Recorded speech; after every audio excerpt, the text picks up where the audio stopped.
Good afternoon. Mine is not from an expert from what is done from the north to help so many scholars around the world. Mine is going to be a short talk on what a scholar underwent and became later on called a scholar at risk. 7 years ago, I was teaching comparative literature, oral traditions at the University of Lubumbashi at the Faculty of Arts and Philosophy, and was in touch of teaching English as a second language and English for all purposes in the departments of social sciences, international relations, economic sciences, and computer sciences. In parallel to these academic responsibilities, I was the University International Cooperation Director. This function put me in relation with universities around the world, gave me opportunities to travel from time to time, and made of me a potential successor at a point of my career of the president of the university. I could indeed teach and communicate with students. I could ensure communication with the academic world, and I could, through different research projects, manage community services and respond to social preoccupations, the fundamental missions of the university. However, in exchange for the political power, I was to be grateful to the government for keeping me in the cooperation office and letting me teach at the second university of my country. Clearly, I should praise the government and spread its ideology at university, tell everybody how the Congolese government was the best and how it was taking good care of its citizens. The refusal to abide by these expectations was suicidal. I did not know how I would do anything else than teach my class and fill my office hours.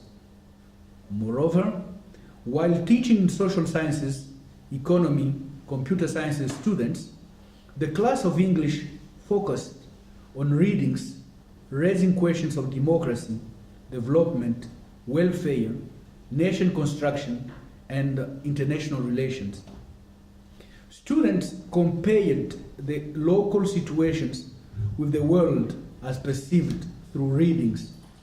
Unfortunately, they every time came to the conclusion that the country was among the worst if any quality classification needed to be done, and was not at all a democracy.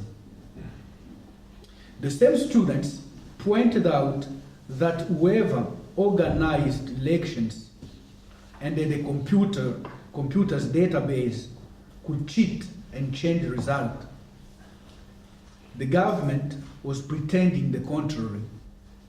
My students' innocent declarations put me in danger. I was called a leader of a provincial secession, as if any class would ever be with students of the same city or the same province. Arrested, imprisoned in sordid conditions, going through a 4 months of total death life in prison, I came to admit that I was much dead as alive. However, Amnesty International, through its campaigns, and many scholars around the world through the embassies in the Congo, were able to avoid my death in prison.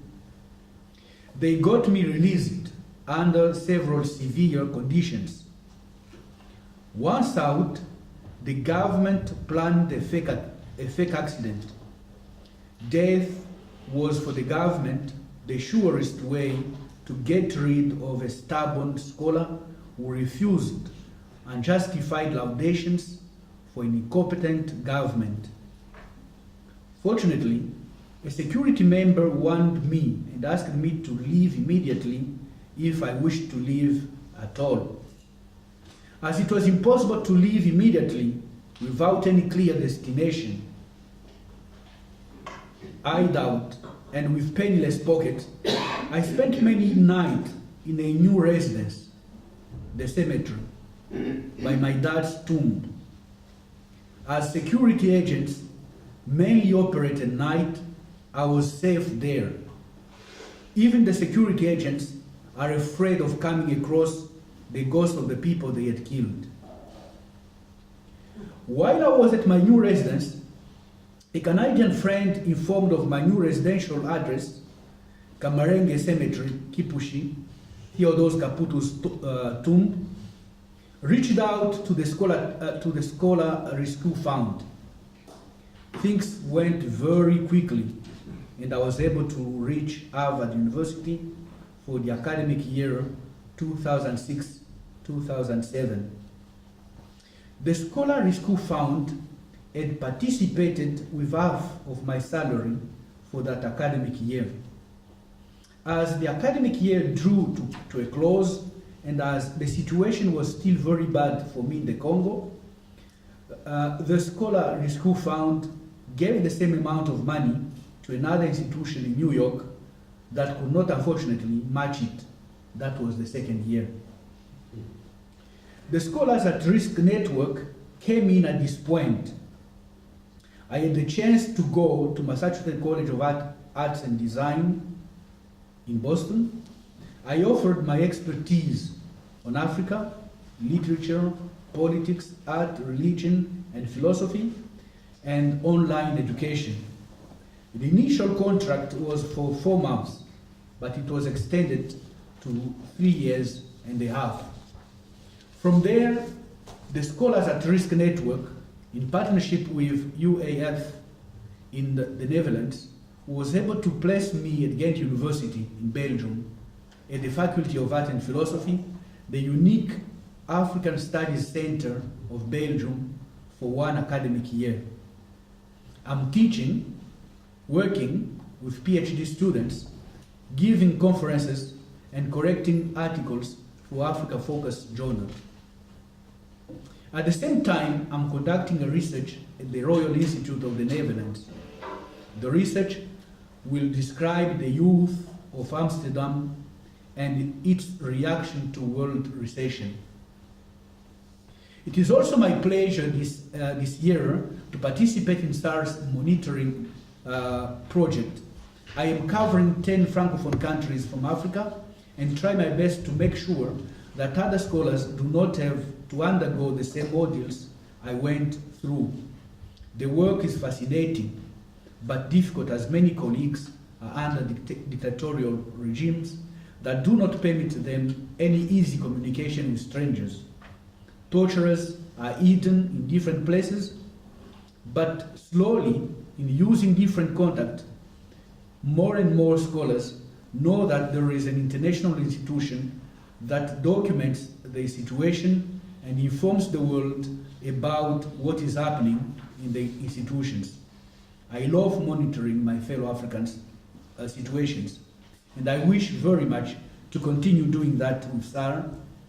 It is at the same time a cleansing process for my innermost being and rebuilding of faith in the future of Africa. The future. A wonderful hope, but also a world full of unspotted shadows. What will my future be after this academic year at Ghent University?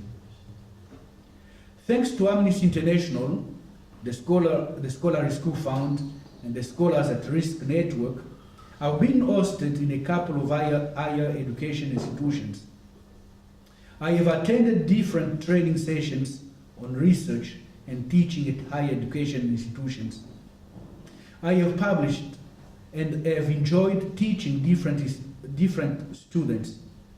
However, reduced to a hermit life with the maximum of what flights permit as luggage, I've been moving for most of the time around the world.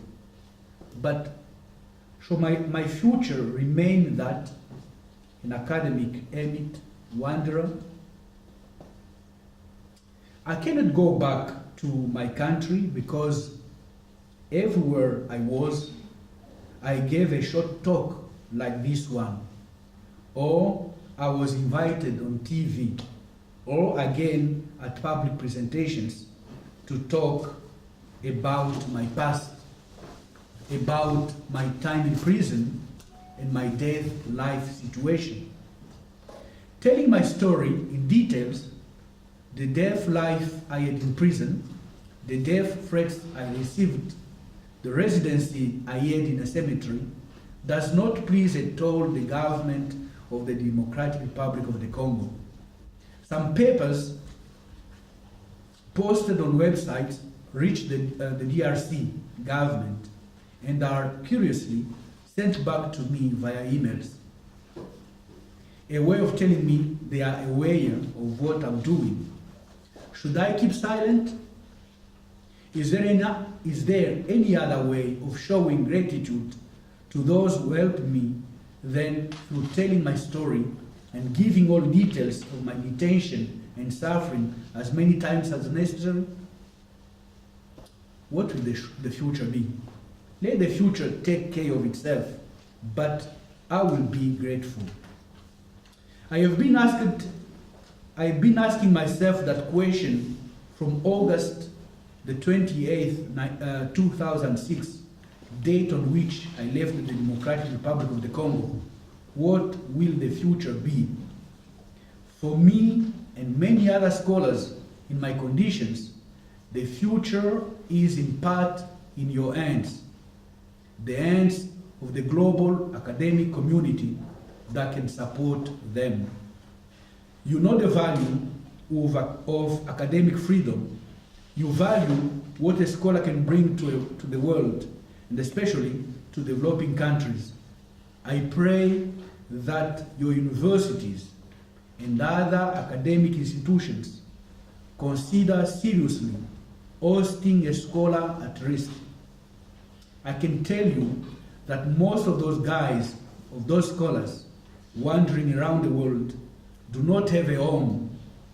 They are homeless, but they have resources that can help you, your institutions, have another vision of the world today and a better understanding of academic suffering. The Scholar Rescue Fund, the Scholars at Risk Network, are an opportunity to bring more academic freedom to the world. Working with them, we have an opportunity to build a better world and bring academic resources together for a better global society. Thank you.